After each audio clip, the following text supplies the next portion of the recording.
Rebonjour à tous. Merci à nouveau de nous suivre depuis chez vous et de nous accueillir. Mon nom est Shimon Jagello, je suis journaliste basé à Bruxelles et j'aurai une nouvelle fois l'immense plaisir de modérer un débat assez passionnant qui portera comme titre Comment accompagner l'entrepreneuriat sous le double espace Europe-Afrique, ou les deux rives de la Méditerranée. Alors, comme vous le savez, depuis le début des années 2000, l'Afrique a connu une forte croissance et l'entrepreneuriat est quasiment au cœur des sujets qui sont évoqués pour pousser cette croissance et pour certainement aussi créer les emplois en Afrique. Et pour parler de cette thématique, nous allons aborder la question de savoir quels sont les défis, comment les résorber, en quoi l'entrepreneuriat est-il si important dans l'espace africain et quels incubateurs, quelles structures peuvent-elles accompagner justement ces entrepreneurs désireux de bâtir des ponts économiques entre le vieux continent et l'Afrique. Et pour parler de cela, j'ai l'immense plaisir d'abord d'accueillir Madame Habiba Hadi, qui est chef de projet à Meet Africa auprès d'Expertise France. Merci d'être avec nous. Merci également. Ensuite, j'ai Monsieur Rachid Adiane, qui est Startup Manager et responsable du programme Meet Africa auprès de Marseille Innovation. Je crois que ça fait 25 ans que vous agissez ici dans l'écosystème local. Exactement, merci. Et enfin, nous avons une chef d'entreprise, la CEO de Dillman, qui est la lauréate d'ailleurs au Sénégal de la cohorte Meet Africa. Merci d'être avec nous. Merci. Alors, moi, j'aurais une première question. On parlait ici d'accélérateur, de structure. Et comme vous êtes j'ai pu comprendre, une des seules structures qui accompagne justement les entrepreneurs dans cet espace, dans ce double espace dont on vient d'évoquer, je voudrais juste vous poser la question, en quoi consiste Meet Africa ? Alors, tout d'abord, Meet Africa est un programme de coopération internationale qui est mis en œuvre par Expertise France et financé par l'Union européenne et l'Agence française de développement.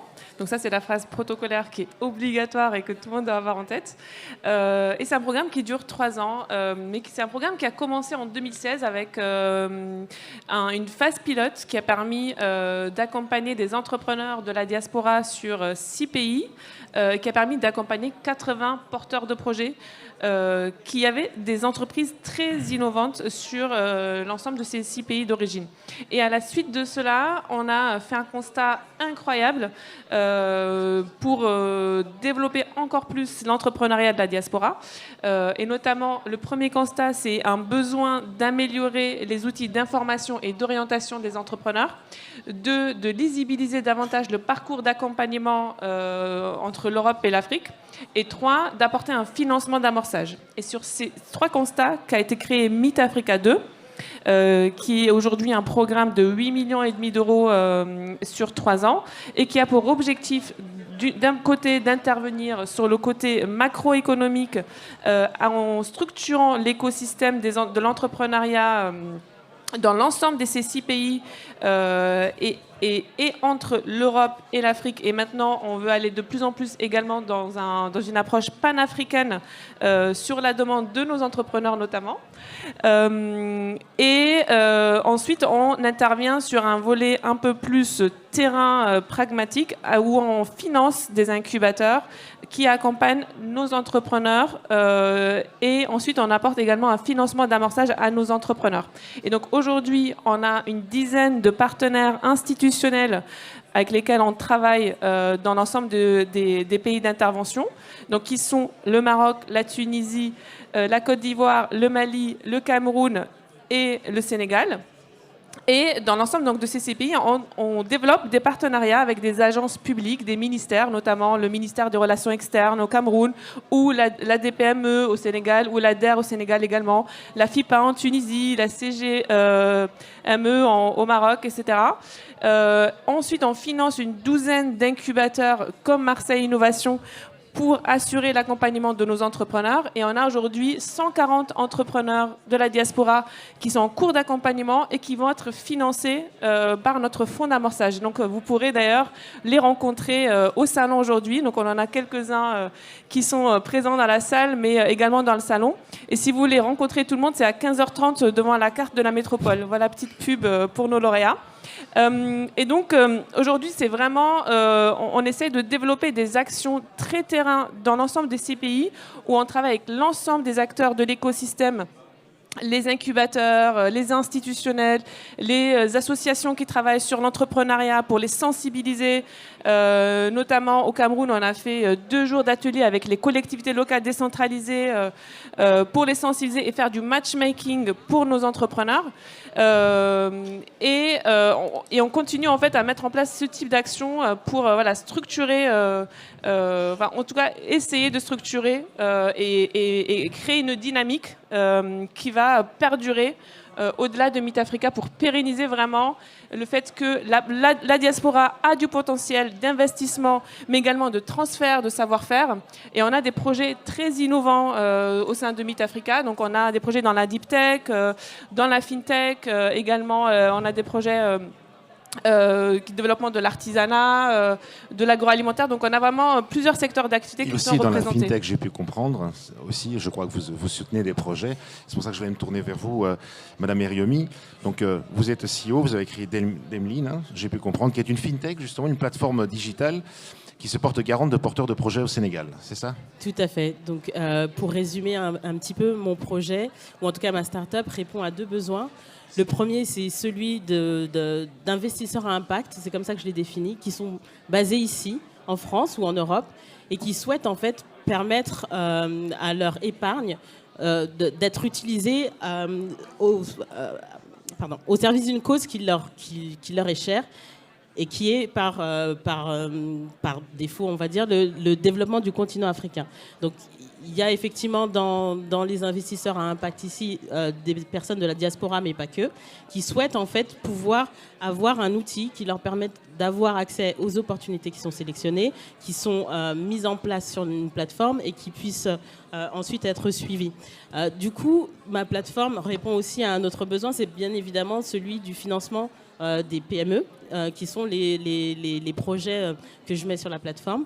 Et bien évidemment, dans un système de fintech entre l'Europe et l'Afrique, on a des problématiques de réglementation. Et c'est ça que je voulais poser. Quels sont les défis auxquels vous êtes confrontés, justement, quand vous lancez une start-up qui s'attaque quelque part à un double espace et surtout dans un secteur en particulier où il y a déjà beaucoup de je dirais, de joueurs dans les pays dont on va citer Madame Habiba? Alors, il y a beaucoup de joueurs sur la fintech, mais la plupart de ces joueurs sont plutôt sur des transferts de fonds ou alors du mobile money.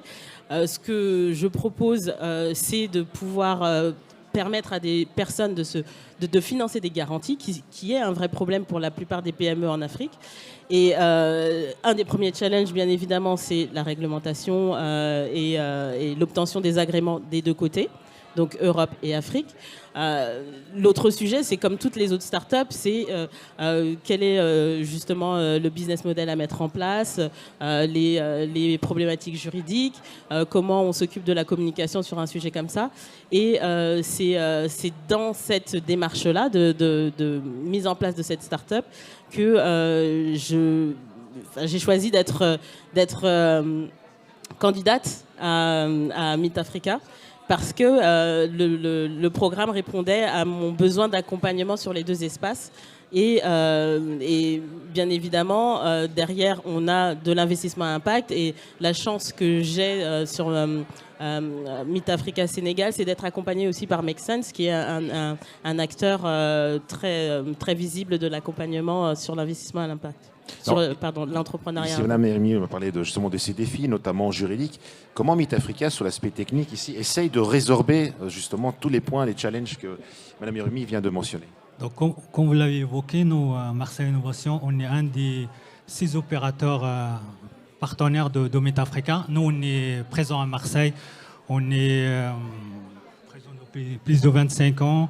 On est la plus grosse structure d'accompagnement de start-up à Marseille et donc on est partenaire de Expertise France et donc on accompagne les projets de la diaspora actuellement marocain. Donc, et pour aider des start-up comme ça, donc on a tout un programme d'accompagnement qu'on délivre en mode co-accompagnement avec notre partenaire Technopark. C'est-à-dire, il y a plusieurs briques dans cet accompagnement. La première brique, il y a 4 start-up managers qui accompagnent des start-up. Donc chaque mois, on fait un point pour voir un peu leurs besoins. Et donc, à partir de ça, on va aussi activer des experts techniques, des experts BizDev.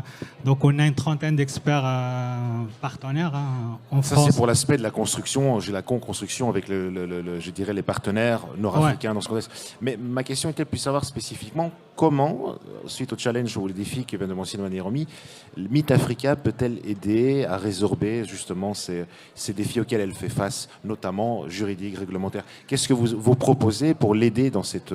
C'est ce que je dis. Voilà, c'est ce que je dis. Donc, on a tout un talent pôle d'experts qu'on met à disposition. On fait appel à des experts. Voilà, okay. On a des experts techniques, des experts BSDev qu'on met à disposition. Aussi bien si je prends par exemple au Maroc, on a des experts marocains qui comprennent la réglementation locale, etc. On a nos experts français aussi qu'on a l'habitude de mobiliser pour nos startups françaises qui sont incubées à Marseille. Et donc, on mobilise tout ce talent-là pour répondre à leurs besoins, que ce soit des besoins techniques, des besoins BSDev, juridique, marketing. Donc, on a un peu tout le panel des expertises qui sont disponibles et qu'on met à disposition en accompagnement individuel avec nos lauréats. Alors, parce que vous avez parlé que vous aviez, au-delà de la vision l'espace Europe-Afrique, vous aviez une vision, une ambition panafricaine, j'ai pu comprendre. En tout cas, souvent j'ai constaté dans plusieurs rapports ou plusieurs études que j'ai pu lire qu'il y a un grand problème en Afrique, c'est que c'est le continent qui crée le plus d'entreprises, donc où il y a le plus d'entrepreneurs, mais dans lesquels aussi il y a le plus grand nombre de faillites au monde. Donc on a toujours l'impression qu'il y a plus un entrepreneuriat de nécessité plus que d'opportunité. Je vais vous poser pourquoi, selon vous? Est-ce que c'est dû à un manque d'un écosystème qui n'est pas favorable à ça? Quels sont les éléments qui expliquent cet état de fait? Ça existe dans tous les pays, hein, l'entrepreneuriat de nécessité. C'est un constat qu'on fait partout où on a aujourd'hui, on crée son emploi, même le statut d'auto-entrepreneur est une forme de nouveau salariat. Le statut même d'étudiant entrepreneur encourage de plus en plus l'entrepreneuriat. Et l'Afrique, effectivement, montre finalement un effet très, très important sur la création d'emplois, de l'auto-emploi d'activités créatrices de revenus. C'est comme ça qu'on les appelle. Et c'est pour ça qu'on a fait un switch entre Meet Africa 1 et Meet Africa 2, où on était très axé sur des entreprises très innovantes avec des profils qui viennent de la recherche. Et aujourd'hui, on a ouvert également nos profils pour tout secteur d'activité. On n'a pas forcément un angle seulement innovation et seulement des projets recherche, mais ce qui est une condition sine qua non, c'est d'avoir des projets à forte valeur ajoutée et créateurs d'emplois. Ça veut dire que finalement, on va switcher dans un modèle de création de start-up, création de TPE, PME, ETI, pour justement sortir de l'auto-emploi, mais plutôt favoriser la création d'entreprises beaucoup plus durables, pérennes, et qui vont finalement venir peut-être absorber ou accompagner de l'auto-emploi vers une structuration de filière. Et c'est ça aussi qu'on est en train de constater. On en a parlé tout à l'heure avec certains de nos lauréats sur la structuration notamment de la filière ICC ou alors sur la structuration de la filière agroalimentaire avec d'autres lauréats. Et en fait, on constate une vraie évolution d'un entrepreneuriat qui est beaucoup plus structurel et un environnement institutionnel qui veut également accompagner ça. Donc, ça veut dire que même les institutions africaines, en fonction des pays, donc on a des contextes très hétérogènes entre le Sénégal et la Côte d'Ivoire, mais ils sont dans cette dynamique de favorisation d'un climat des affaires qui va vraiment pousser la création d'entreprises qui vont avoir tendance à grossir. Et donc finalement, voilà, on y est de moins en moins. En fait, on y est de moins en moins dans des entreprises de nécessité. On va aller plutôt dans des entreprises innovantes, créatrices de valeur ajoutée et qui ont beaucoup de choses à apprendre finalement à l'Europe, aux États-Unis, etc. Parce qu'on fait aussi preuve d'innovation frugale en Afrique. C'est-à-dire qu'on part avec ce qu'on a et on invente des choses extraordinaires. Et ça, on le voit dans l'ensemble de nos projets. parce qu'en plus, nos entrepreneurs, ils créent 2 entreprises. Ça veut dire qu'ils sont dès le début des entreprises internationales. Ils créent des entreprises ici et dans le pays d'implantation. Et donc, on a non seulement le défi de l'écosystème et de la structure du pays d'implantation, mais également déjà de l'internationalisation d'un modèle économique qui doit être viable et faire face aux dispositifs qui ne sont pas encore suffisamment structurés d'appui à l'entrepreneuriat. Alors, qu'est-ce qui manque justement, quand vous dites qu'ils ne sont pas encore assez appuyés? Qu'est-ce qui manque pour les dispositifs? Je pense qu'il faut que... Parce que, comme vous dites, ce sont des startups qui essaient de s'internationaliser très rapidement, d'être sur un Alors, double c'est espace. une excellente question, Simon. Merci beaucoup pour cette question. Ce qui manque, je pense qu'il faut qu'on écoute plus les entrepreneurs. C'est-à-dire qu'il faut qu'on soit plus près du terrain, qu'on soit plus près de leurs besoins, de leurs problématiques, et que nous, institutions et nous, programmes d'accompagnement, on façonne davantage nos programmes en fonction des contextes, en fonction des problématiques qui viennent du terrain, que eux connaissent, mieux que nous, qui sommes parfois dans des bureaux à Bruxelles, à Paris et même à Marseille, même si Marseille c'est très proche de l'Afrique. Et donc je pense que voilà, c'est aussi aux entrepreneurs de challenger des programmes comme les nôtres pour nous dire nous on veut ça. Voilà, on veut pas ça, on veut pas que vous nous proposiez un programme de clé en main. On veut aussi... C'est pour ça qu'on met aussi en relation nos entrepreneurs avec les institutionnels. C'est pour créer un dialogue qui n'existe pas aujourd'hui. Donc on fait des fast track comme ça, et donc des échanges, comme j'ai dit tout à l'heure, au Cameroun, où on a fait rencontrer des entrepreneurs avec les maires des collectivités locales décentralisées, pour justement venir nous challenger et faire rencontrer finalement des mondes qui sont en fait dans un seul monde, et qu'on va venir juste unir, mettre du lien entre tous ces écosystèmes et arrêter de parler d'institutionnels, d'écosystèmes, d'incubateurs et d'entrepreneurs. Il faut qu'on remette l'entrepreneur au centre. C'est vraiment le message principal de Meet Africa. D'accord. Et alors comment faites-vous, parce que je voudrais rebondir sur, vous avez parlé ici de la vision, des dispositifs qui sont nécessaires et des manquements. Comment, alors, dans cette co-création que vous avez mentionnée avec le Maroc, vous mettez ça en pratique et quel est l'impact que vous avez là-dessus? Comme je l'avais dit, donc on a tout un programme de co-accompagnement qu'on délivre avec nos partenaires à Technopark. Et donc ce programme de co-accompagnement qui dure dans l'accompagnement Meet Africa 12 mois. Et donc pendant ces 12 mois, donc on va délivrer de l'expertise technique. Donc on fait des animations, des workshops collectifs pour leur amener un certain nombre de connaissances. Comme je l'ai dit aussi, donc on mobilise des experts techniques BZ pour les aider sur des sujets juridiques, création d'entreprises. Donc Abiba, il a évoqué tout à l'heure le double ancrage entre le pays d'implantation et le pays de résidence. Donc nous aussi, on pousse nos entrepreneurs à aussi s'ouvrir sur d'autres pays. Donc au-delà des marchés tunisiens, marocains, etc., on va essayer de les aider aussi d'utiliser les dispositifs locaux ici. On a des entreprises qu'on a accompagnées l'année dernière sur la Tunisie et qu'on a poussé ici pour obtenir des financements français, BPE, d'autres financements pour aussi développer le projet au-delà des pays de destination. Est-ce que vous avez déjà, alors sur l'aspect un peu technique, commencé ce que disait Madame Hadi, de peut-être mettre un peu, comme vous l'avez expliqué, l'entrepreneur au cœur du projet dans votre collaboration avec la Technopark au Maroc? Pardon, ce que disait Madame Hadi, c'est que ce qu'il faut faire, c'est un des dispositifs qui manque, c'est de mettre l'entrepreneur au cœur du projet, de l'écouter pour justement adapter des programmes ou des dispositifs. Est-ce que vous avez, par exemple, déjà commencé cela dans l'exemple que vous avez mentionné, dans votre coopération avec le C'est des choses qu'on fait au quotidien avec nos startups africains. On fait beaucoup de connexions avec nos entreprises françaises. Donc, par exemple, là, on a demain une rencontre de nos lauréats Meet Africa Maroc. Il y a 12 projets qu'on accompagne cette année, 2022-2023. Et donc demain, on organise notre première rencontre ici en France pour les mettre dans les réseaux, pour leur présenter aussi à l'écosystème. Et donc, tous ces dispositifs que nous on délivre au quotidien à nos startups françaises, on les amène aussi à nos lauréats Meet Africa. Aussi une autre thématique qui me semblait importante, parce qu'on a parlé de l'entrepreneuriat de nécessité, l'entrepreneuriat d'opportunité. Un autre constat que l'on a au niveau de l'entrepreneuriat, c'est que dans la création d'entreprises, peu arrivent à rendre leur projet durable. Et je voudrais vous poser la question, parce que vous êtes quand même dans ce cas-là, vous venez de créer votre entreprise. Quels sont les outils nécessaires pour faire justement écouter aux institutions, les outils nécessaires pour rendre un projet durable selon vous?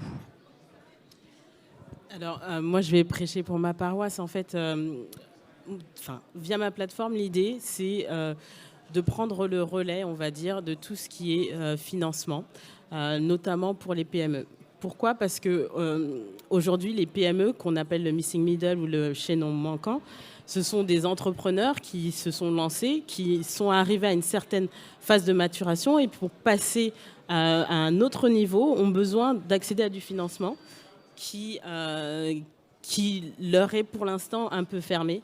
Et là où ma plateforme est censée faire la différence, c'est qu'on se positionne sur la garantie, puisque aujourd'hui les banques demandent beaucoup de garanties à ces entrepreneurs-là. Dans le contexte africain, vous voulez dire? Dans le contexte africain. Ce qui est aussi vrai en France, mais en France on a la BPI par exemple, ce qui n'est pas le cas en Afrique. Du coup, on a du financement au début, ou en tout cas on a des programmes, des accélérateurs ou des incubateurs qui accompagnent le début. Si on saute les étapes et on arrive à ce qui se développe de plus en plus en ce moment, c'est de l'investissement en capital. Mais ce sont les banques qui doivent faire le relais. Et aujourd'hui, c'est une vraie difficulté pour ces entrepreneurs-là. Et pour moi, pour répondre à la question que vous avez posée tout à l'heure sur comment se fait-il qu'en Afrique, il y a un fort taux d'entrepreneuriat, mais malheureusement, très rapidement, un fort taux d'échec, c'est parce qu'il y a ce problème-là du financement. Et que en France, ce n'est pas le cas. Pourquoi? Parce qu'on peut travailler dans des grandes entreprises, on peut travailler dans des moyennes entreprises. Ces moyennes entreprises, elles ont besoin d'embaucher, elles ont besoin de financement pour déployer des embauches. Et c'est en fait le sujet qu'aujourd'hui je pousse avec ma start-up.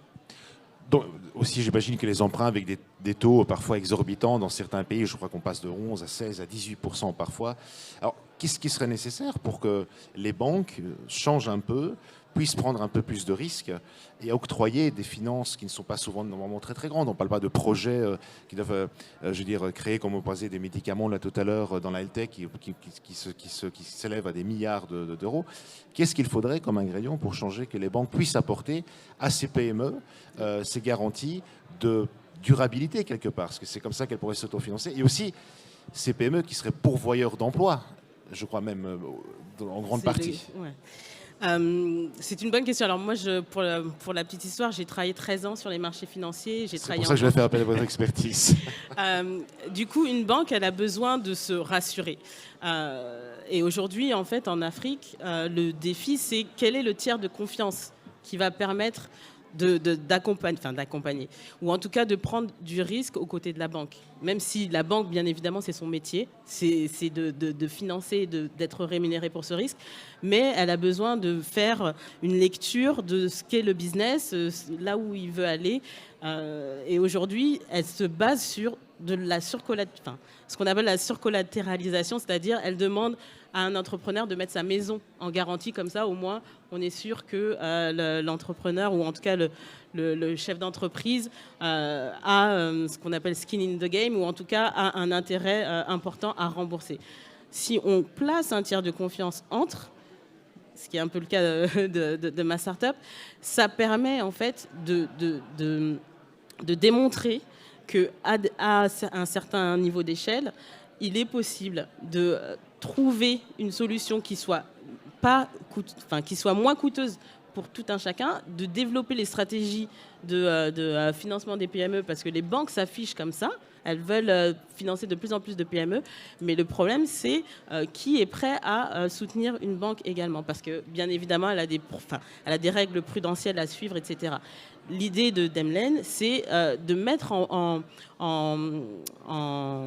lien, via la confiance que les investisseurs ici sont prêts à prendre, parce que ce sont des investisseurs à impact, c'est-à-dire que ce qu'ils recherchent, c'est de pouvoir aider cet entrepreneur à passer à l'échelle pour le permettre d'embaucher derrière, etc., etc. Ce tiers de confiance est nécessaire pour fluidifier en fait le financement de ces PME. l'élément confiance. Aussi, je crois, et ce que j'ai pu lire très souvent, et je vais faire appel à vous ici, Madame Hadi, outre la question du financement, il y a aussi la question des compétences, je dirais, parce qu'ouvrir une start-up, c'est faire de multiples choses, faire une comptabilité, savoir faire des mises en relation, mises en réseau. Et comment alors ici votre structure éventuellement accompagne ces startups dans leur, je dirais, développement de compétences afin de rendre leurs projets durables et d'éviter, voilà, comme dans beaucoup de cas, des faillites qui sont malheureusement, je dirais, au non-bénéfice des économies que nous venons d'évoquer. Merci aussi pour cette question très pertinente. C'est un vrai sujet, la question des compétences. Je ne vais pas revenir sur le parcours d'accompagnement en co-incubation qui permet aux entrepreneurs d'avoir l'ensemble des outils pour développer leur entreprise, mais j'ai plutôt axé sur justement la recherche de compétences et donc le recrutement pour des startups comme les nôtres. Et notamment dans la majorité des pays africains dans lesquels on intervient. Donc c'est un vrai sujet. Et c'est pour ça que tout à l'heure, je disais que les entrepreneurs euro-africains ou africains sont pas seulement des entreprises, ils sont en train d'agir comme des acteurs économiques qui vont aller dans l'identification des problèmes, à la formation de leur futur personnel, jusqu'à la commercialisation de leurs produits. Parce que vu qu'il y a un problème justement de compétences et de recrutement, on se dit ok, qu'est-ce qu'on fait? Soit je recrute des expats que je vais faire venir et je les paye comme en France, donc quant à faire, je fais mon entreprise en France, ou alors je trouve des solutions alternatives. Et c'est ce que font de plus en plus les entreprises africaines, c'est qu'on se dit faut que je les forme. Donc il y en a carrément qui créent des universités, des académies digitales, ou agroalimentaires, sur leur secteur d'activité, ou qui vont intervenir avant même de lancer leurs produits à former des personnes pour leur donner un standard, d'accord? Donc vraiment arriver à un niveau de qualité pour qu'on arrive à justement des startups scalables, etc. Donc c'est un vrai sujet. Donc nous on essaye justement de les accompagner pour leur donner ces points-là. Et c'est pour ça que le volet macroéconomique et donc ce qui est moins visible dans Meet Africa, c'est toute la composante de structuration de l'écosystème, d'appui à l'écosystème. On essaie justement de sensibiliser, d'avoir un plaidoyer en fait au niveau de toute la chaîne de valeur pour identifier également les chaînons manquants sur le parcours d'accompagnement, sur les besoins des entrepreneurs et de faire des liens. C'est-à-dire qu'on va réorienter aussi. On ne peut pas tout faire, ni en tant que Meet Africa, ni en tant que structure d'accompagnement. Et du coup, l'idée, c'est aussi de travailler en synergie et avec l'ensemble des acteurs, donc de travailler en intelligence collective et de créer finalement des réseaux dans les pays. La semaine dernière, on était au Maroc et on a réuni une vingtaine d'incubateurs qui travaillent sur des thématiques très complémentaires. Et du coup, l'objectif, c'est qu'on arrive à la fin de se dire, moi, je fais ça, je ne suis pas très bonne là-dedans, je te passe tel entrepreneur. On a également rencontré Business France qui fait, dans le job, c'est de faire de la mise en relation et de l'appui à l'implantation. Nous, c'est pas notre métier. Hop, on va essayer de travailler sur un partenariat avec Business France, avec la BPI également, etc., etc. Donc, c'est vraiment de tous se compléter de manière intelligente pour créer un parcours qui soit impactant et efficient pour la réussite des entreprises et pour les rendre durables. Malheureusement, le temps file à une vitesse extraordinaire et je serai bientôt dans l'obligation de faire. Vous voulez encore ajouter un point? Je souhaite compléter un peu ce qu'elle a dit Abiba. Donc ça, c'est un des axes forts, donc les mises en relation, donc que ce soit avec l'écosystème local ou en France. Donc ça, c'est quelque chose qu'on fait au quotidien avec nos startups. Et c'est quelque chose que les startups qu'on accompagne au Maroc, ils peuvent en témoigner parce que c'est quelque chose qu'on fait vraiment très fort et qu'on essaie de leur ouvrir des réseaux, que ce soit pour le recrutement, mais aussi pour avoir du business avec des startups. Même nos startups françaises incubées ici, donc il y en a certains qui ont signé des contrats avec eux. Et donc ça, c'est quelque chose qu'on favorise très, très, très fortement dans l'accompagnement Meet Africa.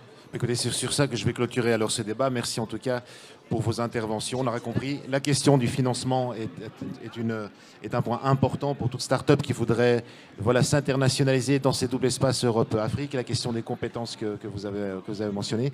Je vous remercie à vous tous d'avoir ici participé à ce débat. Merci à vos intervenants et je vous souhaite une excellente suite d'Emerging Valley. Merci à vous tous.